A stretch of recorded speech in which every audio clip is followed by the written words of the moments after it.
Assalamualaikum dan salam sejahtera kepada semua murid. Apa khabar semua? InsyaAllah, pada kali ini kita akan sambung mata pelajaran Tauhid bagi darjah 4 dalam tajuk yang kelima. Dalam tajuk yang kelima, pada kali ini kita akan belajar tentang taklid. Apa itu taklid?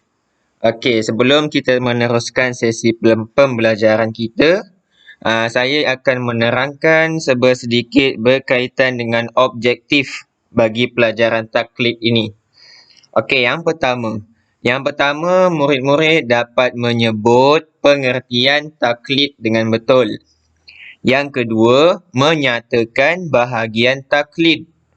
Dan yang ketiga, menjelaskan taklid jazim dan ghairu jazim. Boleh ya? Okey, kita teruskan bagi pembelajaran taklid.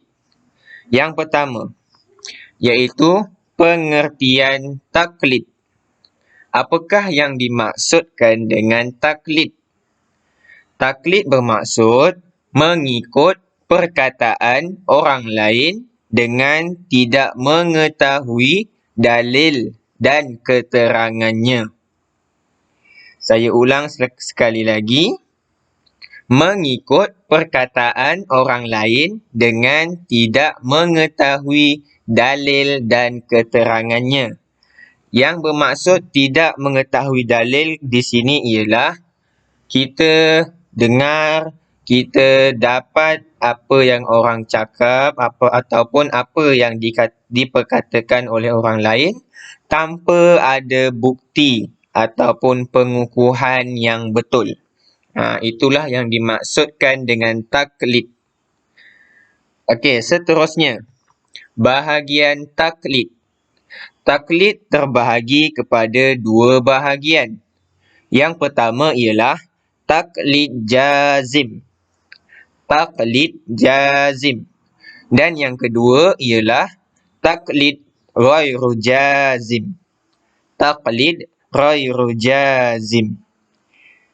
Itulah dia dua bahagian taklid. Saya ulangi sekali lagi. Taklid jazim dan taklid ghairu jazim. Apa pula yang dimaksudkan dengan jazim? Jazim di sini bermaksud keyakinan yang padu. Maksudnya ialah kita faham, kita tahu apa yang diperkatakan ataupun apa yang disampaikan oleh orang lain. Keyakinan yang padu. Kita faham dan kita jelas dengan apa yang kita dapat. Baiklah, seterusnya. Bahagian taklid. Tadi ada dua. Yang pertama, taklid jazim. Dan yang kedua, taklid ghairu jazim. Apa pula yang dimaksudkan dengan taklid jazim? Taklid jazim bermaksud kepercayaan seseorang terlekat betul di mata hatinya dengan teguh dan kuat.